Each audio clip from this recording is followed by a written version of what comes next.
যারা ৫ ব্যাংকের গ্রাহক আছেন অলরেডি মাথায় হাত পড়ার মতো একটি ঘটনা ঘটেছে। যেমন ব্যাংক রেজুলেশন আইন সেটি কিন্তু পাস হয়ে গেছে। এর ফলে যেটা হলো সেটা হলো আগের যে রাঘব বোয়ালগুলো আছিল যারা ব্যাংকগুলোকে লুটপাট করে নিয়েছিল তারা কিন্তু ফিরে হওয়ার সম্ভাবনা খুব বেশি রয়ে গেছে। কারণ হলো দেখেন যে গত সংসদে একটি বিল পাস হয়েছে সেটা হলো যারা পুরাতন মালিক আছে তারা মাত্র ৭.৫%, ১০% না, মাত্র ৭.৫% অর্থ পরিশোধ করে তাদের আগের মালিকানা ফিরে পাওয়া সম্ভব। অলরেডি যারা ব্যাংকগুলোকে দেউলিয়া করে দিচ্ছে, অলরেডি যারা গ্রাহকের হাজার হাজার কোটি টাকা লুটে পুটে নিয়ে গেছে, তাদেরকে যদি আবার ফেরত আনা হয় তাহলে গ্রাহকের অর্থ ফেরত পাবে কিনা না পাবে সেইটা তো দুশ্চিন্তা রয়ে গেছে। নতুন করে যে গ্রাহকরা টাকা বা অর্থ রাখতেছেন তাদের ভবিষ্যৎগুলো কি হবে, আগামীতে যে টাকাগুলো রাখবেন তাদের ভবিষ্যৎ কি হবে, ব্যাংকগুলোর ভবিষ্যৎ কি হবে, একটু কি ভেবে দেখতে পারছেন?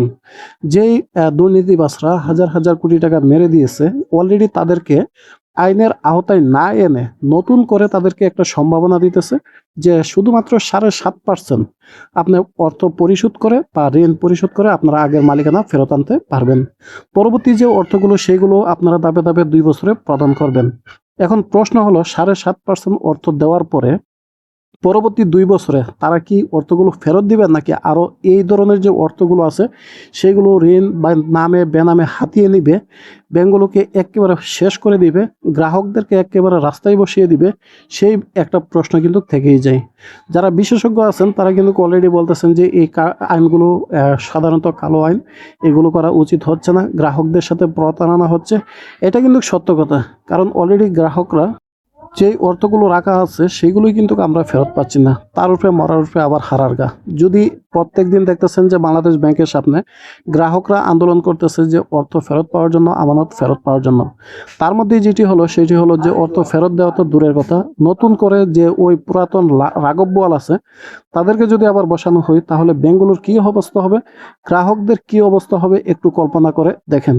এই যে আইনগুলো করা হয়েছে সেইটার আমরা তীব্র নিন্দা এবং প্রতিবাদ জানাই। এই ব্যাংকগুলোকে কিভাবে নতুন করে দাঁড় করানো যায় সেই ব্যবস্থা করা উচিত ছিল।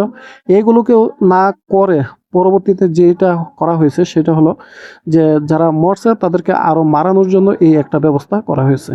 প্রিয় দর্শক, যারা ৫ ব্যাংকের বা ৪ ব্যাংকের গ্রাহক আছেন অলরেডি আপনারা জানেন যে পুরাতন প্রশাসক যখন আসবে, যারা আগে মালিকানা ছিল, যারা মালিকানা আইনি বা বেআইনিভাবে নিয়েছে তারা যদি ফেরত আসে তাহলে এইগুলোর অবস্থা যে কি হবে একমাত্র আল্লাহই ভালো জানে। প্রিয় দর্শক, এই আইনগুলো করার ফলে আপনার এবং আমার যে কতটা ক্ষতি হবে সেটা এখন বলা সম্ভব না, সময় হলে আস্তে আস্তেই বুঝতে পারবেন। এটা সম্পূর্ণভাবে সরকারি একটা আইনি যে পদক্ষেপ সেটা আমরা তীব্র নিন্দা এবং প্রতিবাদ জানাচ্ছি। এ বিষয়ে আপনাদের কি তীব্র এবং নিন্দা প্রতিবাদ সেটা কমেন্টের মাধ্যমে জানাতে পারেন। সবাইকে অসংখ্য অসংখ্য ধন্যবাদ।